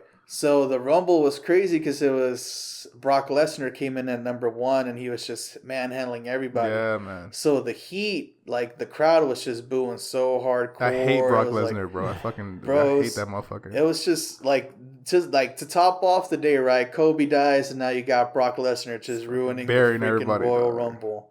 And then whenever he gets eliminated, big pop, whatever. But then when Edge comes back, it's like, that's one of those unexpected things where it's like, bro, that's what dreams are made of right there. You know, you buy a ticket just to hope something like that happens. Nah, for sure, dude. Those are like one of those rumors where you're like, nah. Like the CM Punk thing where it's like, I don't think there even was a rumor for Edge, especially because he had the whole neck injury. Oh, yeah, that's true. Retirement, et cetera, et cetera. There was no like lingerings like, yo, Edge might come back. The CM Punk thing for like Survivor Series? I was gonna say like those 10 years that he wasn't there, where it was like, oh, CM Punk's backstage. Like I would always read online like he's back, he's in this town, he's in like they're in Chicago. Like what the fuck he's gonna come out? But it's like nah. Yeah, nah. It was just a timing thing. He just had to let so much time go by for him, and you know, especially like him going to AEW and figuring out that hey, you know, structure is the best thing for anything, you know. It's like, you know, we're talking about the men's national teams or whatever. You know, for sure. They might have a head on there might be a head honcho, but if there's not a structure to lead everybody to the promised land, you know, it's even like you mentioned earlier, like a lack of respect. Yeah. To fucking Tony Khan. Yeah, if it was like, you know, what have you done in the business, boss? Nothing except give us money. It's like, you know, we'll book it ourselves, which is, I respect the idea of book it yourself.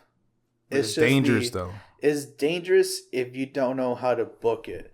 So like, I don't know if you watched Collision, right? Yeah, I've been trying to keep up with it, yeah. All right, so like Christian Cage being like, yo, Jay White, I'm gonna take like I had to Google if you were the 3-way champion, or the the 6-man tag champions, right? I had to Google if you were 6-man tag champions because what you've been doing here on your own is shit, pretty much. And like him being the heel, him being a great what do you call it, like a legend in the business. Yeah. He knows how to Veteran. work, right? He knows how to make a story. So it's like, I'm gonna make you what everybody thought you were gonna be when you showed up. So that was a really good promo in my opinion, because it's like, obviously everybody knows Tony Khan is just the matchmaker. He doesn't book a story. So it's like you as the professional worker have to make the story happen. And that's hard because in WWE you had a team of writers, for a little bit, or like even right now you have Triple H calling the shots, but then it's like, yo, go work with Jamie Noble, go work with so and so. The agents. Y'all figure out what the match is gonna be, and so and so is going over. Y'all figure it out, and that's the end of it. Which in AEW, even if there is agents, they fucking have weird ones. Yeah, it's like Mark Henry and Big Show for a while. They were like agents technically, but then if people don't listen to them, it's like they kind of feel devalued. Mark Henry left back. Well, he didn't go back to WWE, but he's doing his own thing. Yeah. So it's like But even like that, weird. Why the fuck? Like for a while they were just signing anyone, bro. It was crazy. Yeah, I mean it's the shock value, right? So like you said, it was pandemic time whenever they were signing everybody. So it's like you kind of you got to get those eyes to keep coming in, keep coming in. And they kind of burnt out their whole surprise angles at this point. It became a meme. Like, so-and-so is all elite. They literally became like a fucking meme, dude. Yeah. But I mean, I hope that they can dig into storylines. I mean, I didn't think the Hangman Swerve storyline was going to be enthralling enough to be like an all-in pay-per-view worthy main event. It's definitely a pay-per-view main event worthy to be at Wembley. Like, that's a good storyline no matter what. Like, this, what do you call it? How the story begins, that's how it has to end or whatever. It's like a Harry Potter thing. The beginning is the end, The beginning is the end, and it's like, yo, Swerve started his rise breaking into Hangman's house. And like Hangman came back pissed. Yeah. That shit was hard. That shit was hardcore, right? Yeah. So it's like, bro, Hangman is just so fed up with the shit that he had to go through. It's like, y'all suspended me after the shit that I went through, and now you're unsuspending me because you want me to come fucking do this job for you? No. You unsuspended me, but I'm doing this shit for me. Like, I'm doing this tournament for me. Fuck your blood and guts. I like that. I like the promo. Hopefully he sticks. He even said, "Fuck the I'm not with the elite no more." Like, I'm because they suspended him from the elite, and like if he thinks back like into his time with the elite. Him and Kenny Omega, right? Like that was a good elite part, but then it's like you lose to the Bucks, you break up with the elite, etc., etc. You eventually come back, but if you really think about it, you're always that kind of quote unquote fourth wheel of the friendship group, right? Even though 4 wheels are good, third wheeling is bad. Whenever it's like the two brothers, Kenny Omega, and then Hangman, or even now the two brothers. Okada, my boy. Okada and Jack Perry. Now you're what? I'm the fifth wheel. Now I'm the Refacción wheel. What the fuck is this shit? You know? On the back, bro. Yeah, no, I'm the man. You know what I'm saying? That's what he's trying to prove. Especially a guy like him, bro. Young dude. You know what I'm saying? Just like ready to go. Like, I mean, especially the heat that he has with like, because he has to have personal heat where it's like, yo, I told you fuckers like CM Punk was not good or whatever, and it's like. Now he's gone. Now we lost so many viewers. Now we lost so much momentum. Storyline wise, it's like we might die as a company. Who knows? We might not. But it's all that fucker's fault, and he gets to go over, and everybody loves him in WWE. And I feel guilty, guys. Like I haven't kept up with wrestling in years. Like really? I think when I used to watch it, it was like Rikishi, Eddie Guerrero. Hey, Rikishi might come Chris back, Benoit. bro. Rikishi might I thought he died. I thought Rikishi died. No, Rikishi's he's still around. alive. Yeah, he's still there was alive. somebody that died. I can't remember. Would it be his uncle? Yeah. I think okay, that's probably what it was. Roman's dad, right? Roman's dad died. Yeah. Oh wow. Okay. Yeah, that's how long. Yeah, that's how long. That's how long it's been for me. That's how long it's been. Yeah, I mean, like you were probably like, did you ever watch CM Punk? No. Okay. Oh, so it was already before then. So like us talking about CM Punk. Yeah, I was like, I'm clueless at this point. I'm like, what are y'all talking about? That's a good clip. I'm like, I remember Brock Lesnar. Yeah.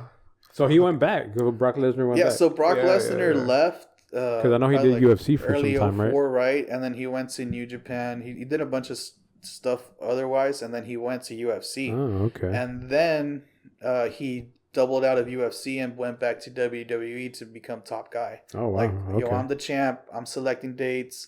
We're moving like this, like I'm only doing 4 shows a year. That's what we're doing. Or Crazy shit. It was crazy. Crazy bro. shit, Wow. So it was like a lot of the fans, like how we were saying for Royal Rumble, where it's like, yo, this man doesn't show up, and now he's ruining this main event thing by taking over and Bro, and he was a throwing champ at everybody. the time. Okay. And he was the champion at the time. There was no reason for him to be in the fucking match. The point of the match is the winner of the match faces the champion at the end of the year, at the end of the season. But now you got the champion in there dominating, and it's So he's like, if I win, fuck it, I won't fight nobody. Yeah. and everybody's so wow. mad because they believe it, right? So it's pretty good. Yeah, that's neat.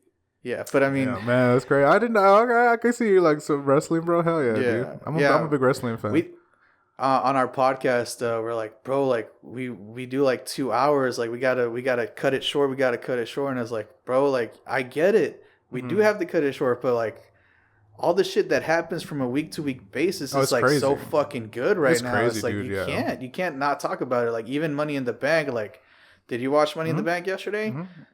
That fucking world title, bro. Seth Rollins just got fucked. No matter He got which way you fucked, look bro. about it, Seth Rollins just got fucked. He just got fucked. And it's like, well, really, they botched, no? Because the referee was like, yeah, fucking up. exactly. But it's like storyline wise, is like I'm led to believe. I'm like, all right, it is predetermined, right? It's not fake. It's predetermined, right? There's a sequence of events that we have to do, but if I get counted out, if I don't make it back into the ring by a 10 count, if I don't get my shoulder up, there had been reports where it's like, yo, it's going to count. It's going to be a 3. That's the end of the match. With the way the botch happened yesterday, and I think it was a technical botch, like they didn't hit the music in time or whatever. Some shit like that. Some shit didn't happen. A timing issue happened where it's like, all right, that 2.9 count was supposed to be interrupted by music. Definitely. But it didn't. It didn't. And it was That's like bad. 3.5 count. And Damian Priest did not move. The ref was like, "Ooh, I gotta get up." It's like it's a 2, and it's like, yo, that took me out of the match completely. Nah, for sure, bro. And it's like the whole ending where it was just like, okay, now CM Punk comes out to ruin the cash in, and it's like, well, it's a big bag of shit that now we have to like, all right, this is what we're going with now. Now they might have to like throw some shit where like, oh, maybe the Judgment Day paid the ref, or oh, And that's what we were talking. Me and my buddy was like, all right, what would like Finn Balor being like, whatever you got it, boss, right? Yeah, With that promo, yeah. And it's like, all right, you could be like, he paid the ref, or Liv paid the ref, which would be a lot more enthralling. What do you reckon though? You think they should they even bring it up, or should they just be like move on and CM Punk fuck Seth regardless? What do you reckon? Do they draw more attention to it or nah? I feel like if you want to keep the Judgment Day together and not have Damian Priest get kicked out right now, you have Liv Morgan be the one who paid off the ref. Because that way it's like Finn Balor had nothing to do with it. He followed Damian Priest's orders. That sets up that rift apart later. It can still happen, right? And it's Liv Morgan who paid the ref. Now, WWE sometimes doesn't acknowledge stuff that, it's not supposed to happen, whether it's like how the kiss happened with Dom and Liv, but it was off the air or whatever. They never acknowledged that afterwards. So they might not need to acknowledge it. So I noticed they cut it out of the edit, dangerous. bro, on the clip. Because I got home from a gig and I was like trying to watch it. Bro, they did some dumb shit where like I was trying to rewind it to the beginning and I couldn't do it at all. Yeah. They only had like the Spanish version of the show, so I was watching that shit. But I was watching clips and like they edited out the botch. So I was like, I'm curious if they're gonna draw attention to it or if they're not. Oh, like the pin botch. Like on YouTube, the little clips they do, like it totally was like not in there. It just like was like a fall. It was like a near fall, and then like Drew came out. And especially like, the way they can do it, where they take a picture of it. 1, 2, so, little picture still frame. They don't have to do a video. That's the magic of WWE. AEW would be like, nah, we're just gonna show all of it. Fuck it. Holy shit, bro. Yeah. Oh my goodness. Got my rovers. No, you're good. Like I'm goes admiring on. the conversation because I'm like, okay, cool. Oh man, I'm trying to think, bro. Well, really, before you guys get out of here, I wanted to ask, like, are you guys both from Houston? Are you guys both from Houston natives and stuff like that? Grew up, born and raised. Born and raised. Yeah, Houston. Nice. I wanted to ask, like, how was it growing for you guys? I'm always curious, like different different perspectives of like where people grow up and stuff like that. What does the city mean to you guys as like two natives? Would you guys ever move away from here, or you feel like this is like home and this will always be home? What are you guys feeling? Sure. So man, so Houston is definitely home, and me going to college, I went to college in Denver, Colorado. Oh shit! So, Okay, damn. Yeah, I took a trip out my senior year to Johnson and Wales. They did like a little tour or whatever, right? Come see the campus. Bro, when I landed in Denver airport, I'm like, bro, I don't give a fuck about the school. I'm going here. Like, this is a bomb ass place to be. Like, just the scenery, location wise, it was pretty nice. Dispensaries like crazy. Well, I was 18, but they wouldn't let me in even if I wanted to. Yeah. But I was just like, I kind of like the city. I kind of like the vibe. It's chill, man. It's really chill. It's really over there, chill, yeah. and being up there 4 years was nice. It was not bad. Started a little soccer club, whatever, in the college. It was just a little recreational thing to do. But coming back home, it's like, man, Houston is definitely home. You don't have to deal with the bad winters. Like, it'll still get bad. It'll still get cold here. But man, bro, if I don't miss the snow as far as like getting a snow late March, late May, bro. Like, it's Did you have May. to shovel shit, bro? You had to shovel things out or no? So I did get reprimanded by a neighbor one time. Like, yo, like y'all gotta start, shoveling your sidewalks because it's like, there's an old lady on the other side of y'all, and it's like she might walk this way. I'm like, bro, why would the old lady fucking walk this way? But, I get you, like people walk the sidewalks, whatever. So yeah, I mean, shoveling and stuff like that, because obviously snowplows, they clear the streets, but then, now you got a bank of snow on your freaking sidewalk or whatever, and then the snow that falls on the other side of it Kind of builds up. Yeah, so it's just, I don't miss that aspect of it for sure, where it's like late winters or like you wake up and it's like, well, I do miss waking up at like 3 a.m. or something. You peek out the window and it's like white as fuck. It's just like silent because the snow just like dampens the air. It's like just dampens sound. So it's like pretty nice out. I know we had motherfuckers speeding earlier, bro, on the street. Every time I'm recording, like whether it be like a solo video or like a podcast, no, like it'll never fail. There's always some fucking dickhead just Fast and Furious action going on. And I'll just pause and be like, why? Well, I think I know why, because there's no fucking speed sign here, and there's like it merges in, so it's like just a straightaway. Yeah. But at the same time, like, bro, at like 3 PM, the fuck you got going on? Bro, there's a school zone probably somewhere around. Bro, low key, there is like a school zone over here. But it's just crazy. Yeah, I mean, coming back in 2018, like to now, I mean, Houston's definitely been way too nice. I mean, Harvey hit, that was pretty nasty. That was nasty, bro. Yeah. We've suffered a couple of storms here, so I mean, a freeze here, a tornado earlier, bro. Yeah, I'm like, man, maybe I should go back, man. The only thing I had to worry about was, drifting in the snow, bro. Right. That's nothing, compared to, clog up the house, board up everything, let's get out of here. It's bad, bro. What about you, bro? What are you thinking? Yeah, well, definitely, like Alan said, Houston is home. I think we're economically inclined as far as, it's affordable to live here, as opposed to going to LA or Chicago or New York City where everything's super expensive. Like everything is unaffordable, like rents, like crazy. Crazy. Yeah. So, I mean, I think economically, like it's good here.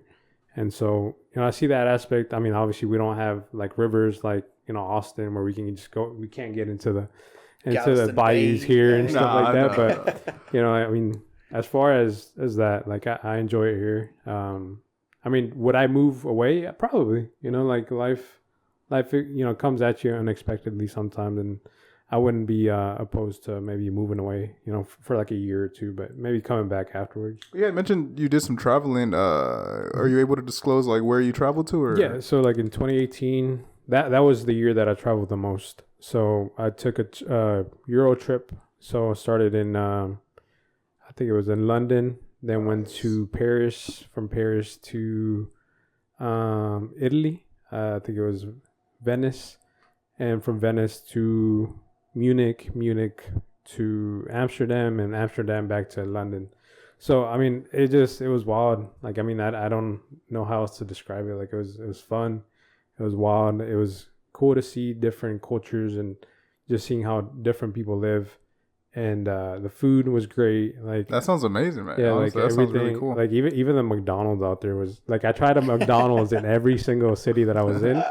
You know, and just the quality is much better. Like it's crazy how like you know you get like your burger here is like all sloped and looking nasty, but Flat. yeah, over there like you know you get the actual burger and it looks Like like the way it looks yeah in the picture or exactly in the whatever. picture and the commercial. So I'm like this is nice, you know, and it actually tastes good, you know. So you know it was fun to see that, and you know I did a lot of partying at the time, so that was fun, you know, while it lasted. And that same year I went to Thailand. So Thailand was pretty fun. It was wild to say the least. We got into a little bit of trouble out there. Not me, but my friend did, and so you know I was traveling with them. So, and I know that was a conversation we had with Elise's. I think we had like a whole other podcast after the podcast. Yeah. So that was kind of fun. Like I said, I don't want to drag it out too long, but there was some near-death experiences that in Thailand, in Thailand with the ping pong shows and like with that.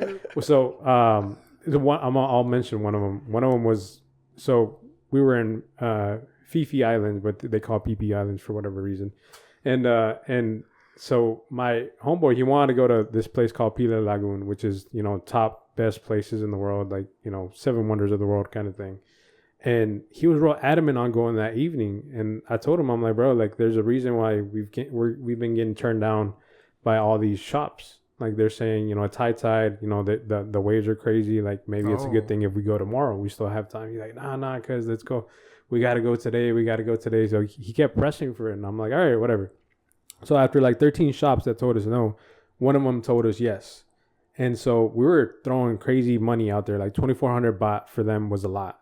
And so nobody wanted to do it, but they're like, well, we'll do it for 500 baht. I'm like, dude, this doesn't sound like legit. You know what I mean? I was like, and they're throwing in food. I was like, that just doesn't seem right.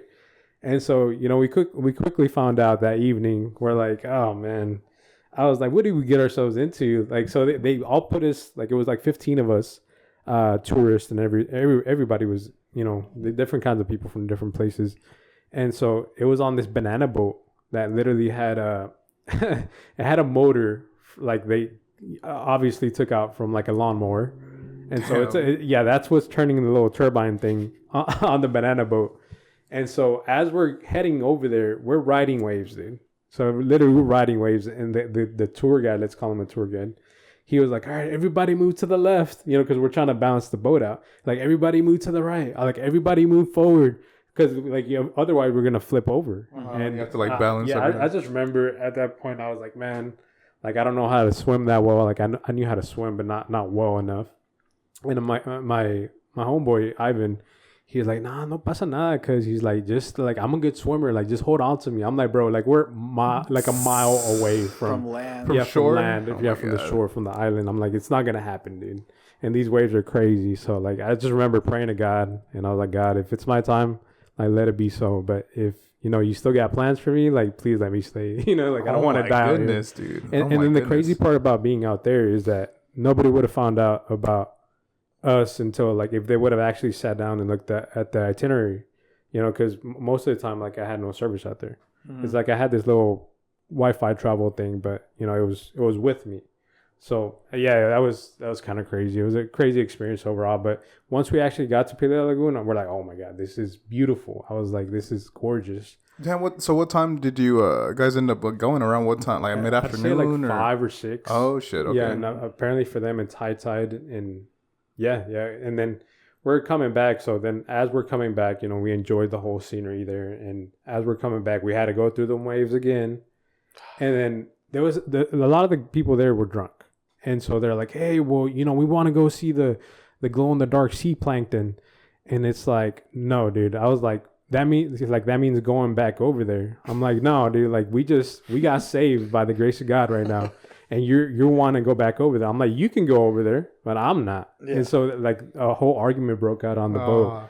And the tour guide's like, oh, like, you know, like, y'all didn't just see we almost died. He's like, it's risky. He's like, yeah, but you said that it was included in the package deal or whatever. Oh, motherfucker, bargaining and shit. If it wouldn't have been for a guy, one of the guys that was swimming while we were parked, while we got to the other side on Monkey Island, there's an island where there's monkeys.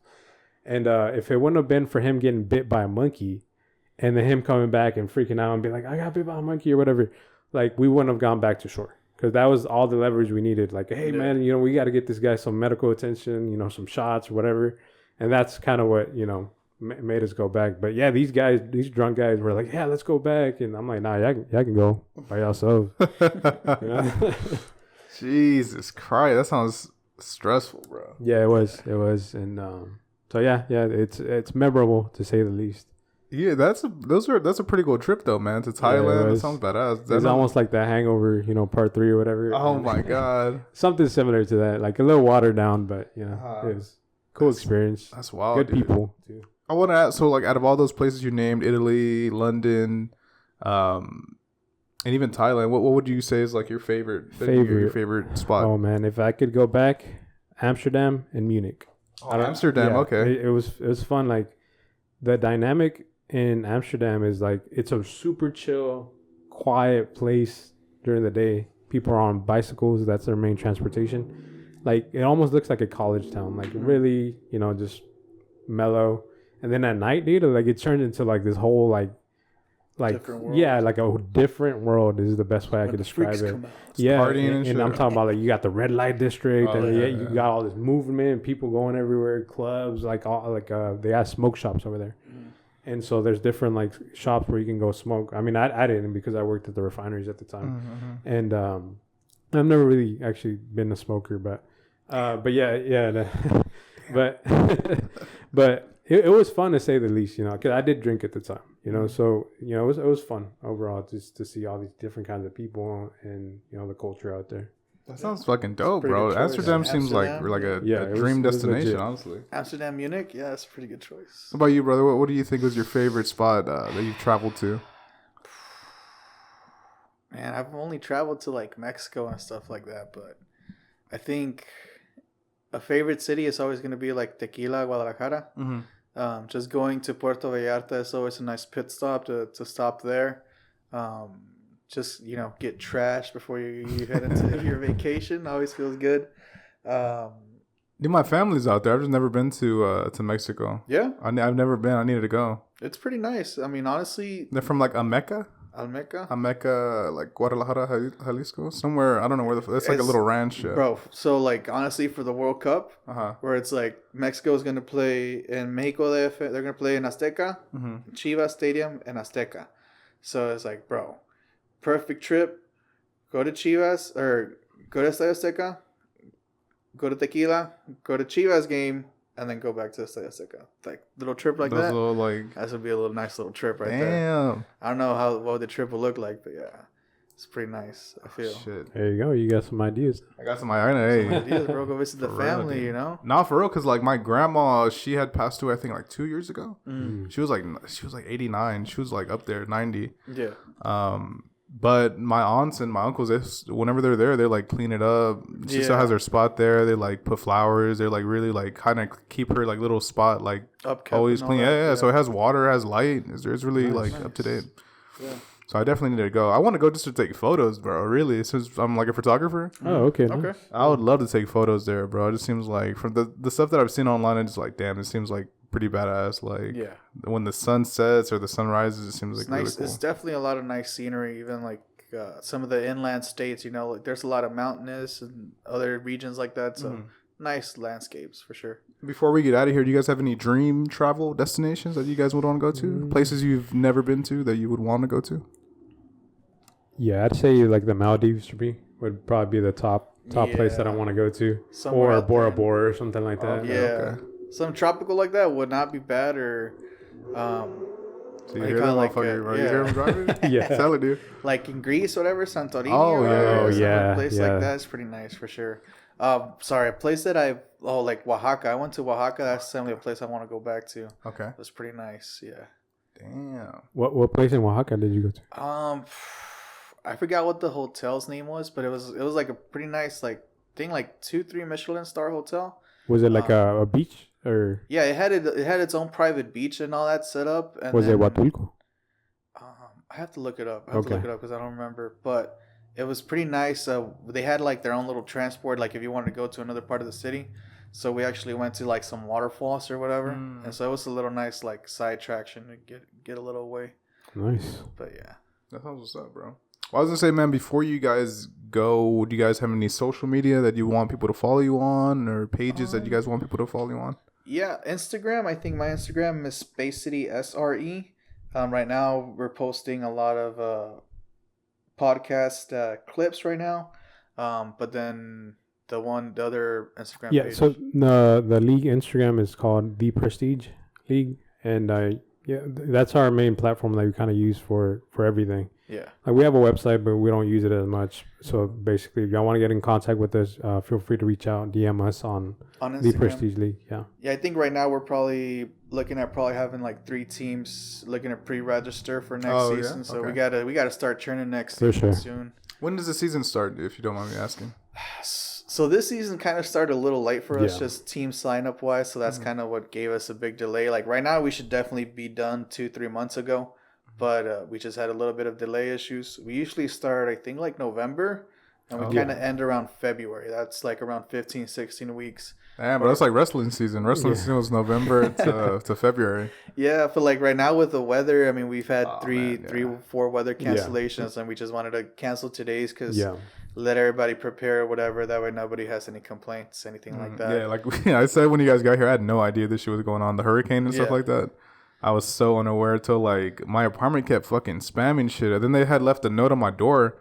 I was like, what the fuck is going on? I was like, bro, did I not pay rent or some shit? Like, what the fuck? And then I looked and I was like, oh my God. And then like my mom, of course, texted me like paragraphs like, oh, we got 6 cases of water if you need water. I'm like, oh, okay, that's bad. She lives like around here, so I'm like, all right. okay. So on the way here, I was like, I need to pump gas. Let me stop at Sam's on I-10. And then I pull over and it's like 40 trucks For real? waiting to pump gas. I'm like, all right, this is not pump gas after I get out of Yeah, here. go ahead, go to Texaco. Texaco's not too bad. Yeah, bro. yeah. I saw like the cash was 2.7. I'm like, all right, slap a 20 on the desk and be like, get me Yeah, out of here, baby. Texaco's not bad. Low key during the freeze and what was it, bro? The tornado or whatever Yeah. that kind of passed through. The big wind. The one that kind of like messed everything up. They were the only my apartments had power, and they were the only ones that had power. So like that gas station was like packed out the ass, bro. It was crazy. But we can start wrapping things up, guys. I appreciate you guys both coming on, man. Thanks for having us, man. I'm gonna have to pull up to a game, bro. Yeah, for sure. Or You're give me a welcome. More than jersey or welcome, something. You know what I'm saying? Yeah, Yeah, We yeah, got a couple trial jerseys or something. Yeah. But yeah, man. I mean, we got another 5 weeks right now programmed after this weekend. You know, hopefully weather permitting or whatever. I think as it stands right now, we're gonna run probably to August 27th right now, just because we moved, playoffs back another week. So we're gonna be running up there. I mean, if we run another league for season 3 in November, that's gonna give us 2 months off. So we're gonna have to prep here real hard. Yeah. That's what's up, bro. I really appreciate you guys coming through, man. And that's going to do it for this week's episode, guys, of a Thinking Boy podcast. I've been your host, Cesar Perez, with Francisco Ortega. And Alan Gonzalez. Till next time. Peace.